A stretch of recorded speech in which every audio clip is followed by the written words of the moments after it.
మనకి కొన్ని గుళ్ళు ప్రత్యేకంగా అనిపిస్తాయి. అలాంటి గుళ్ళకి వెళ్ళాలంటే కొన్ని సార్లు అడ్వెంచర్‌లు చేయాల్సొస్తది. అంటే గుడికి వెళ్ళాలంటే బురదలో నుంచి వెళ్ళడము, అలాగే కాలువలుంటే కాలువల్లో నుంచి వెళ్ళడము, ఇంకా అడవిలో నుంచి వెళ్ళడము ఇలాంటివి గూడా చేయాల్సుంటది. ఇప్పుడు మేము వెళ్ళే గుడి గూడా అలాంటి ప్లేస్‌లోనే ఉందండి. ఇది కొంగరకలాన్ నుంచి ఇంకొంచెం లోపలికి చాలా దూరం వెళ్ళాల్సుంటది. మొత్తం అడవి ప్రాంతం లాగుంటది. చూడండి బోర్డులు గూడున్నాయి.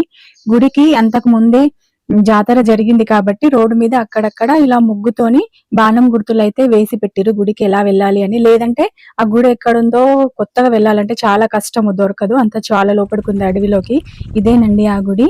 ఎప్పుడో వెంకటేశ్వర స్వామి ఈడ బండకి వెలిసిండంట. ఇక్కడ కోరుకున్న కోరికలు తీరుతాయంట. అందుకని మేము ఇక్కడికొచ్చాము. మా అత్తమ్మ అంటే మా నాన్న వాళ్ళ చెల్లెలు ఇక్కడ తన కూతురు కోసం మొక్కుకుందంట. ఆ కోరిక నెరవేరిందంట. అందుకని ఇప్పుడు సత్యనారాయణ స్వామి వ్రతం ఇక్కడ చేపిస్తుంది. దానికోసమని మేము ఇక్కడికి వచ్చాము. ఇంతే ఉంటదండి గుడి, చాలా చిన్నగా ఉంటది. ఆ ప్లేస్ లోనే పూజలు చేసుకోవాలి. చూడండి ఇదంతా జాతర జరిగింది కాబట్టి క్లీన్ చేసిరు, లేదంటే చాలా చెట్లతోని నిండిపోయి ఉండేనంట.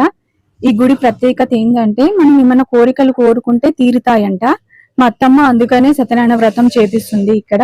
ఇక్కడనే లోపల ఈ వ్రతం పక్కన గుండు ఉంటది. ఆ గుండుకి వెంకటేశ్వర స్వామి స్వయంభుగా వెలిసిందంట. మనకి కనిపిస్తుంది కూడా ఇక్కడ. చూడండి అక్కడ లోపలికి పూలమాల కనిపిస్తుంది, దీపం కనిపిస్తుంది కదా, అక్కడే ఆ బండకే స్వామివారు స్వయంభుగా వెలిసిండ్రు. ఆ బండకి మనకి స్వామివారు మంచిగా కనిపిస్తాడు. ఇక్కడ అలాగే ఈ నాగులు ఉన్నాయి, హనుమాన్ టెంపుల్ కూడా ఉంది. చాలా చిన్న ఉంటది గుడి, కానీ చాలా ప్రత్యేకంగా ఉంటది. స్వామివారి పాదాలు కూడా ఉన్నాయి ఇక్కడ. మేము కూడా చూద్దామని వెళ్ళాం అక్కడికి. కొంచెం లోపలికి వెళ్తే ఇక్కడ బండ పైన గుర్తులు ఉన్నాయి స్వామివారి పాదాలు అని. వాటిపైన ఇట్లా గుర్తులు కూడా వేసిరు చూడడానికి. గుడి మాత్రం అప్పుడప్పుడు వెళ్ళి చూసి రావడానికి స్పెషల్ గా, లోపలికి అడ్వెంచర్ గా.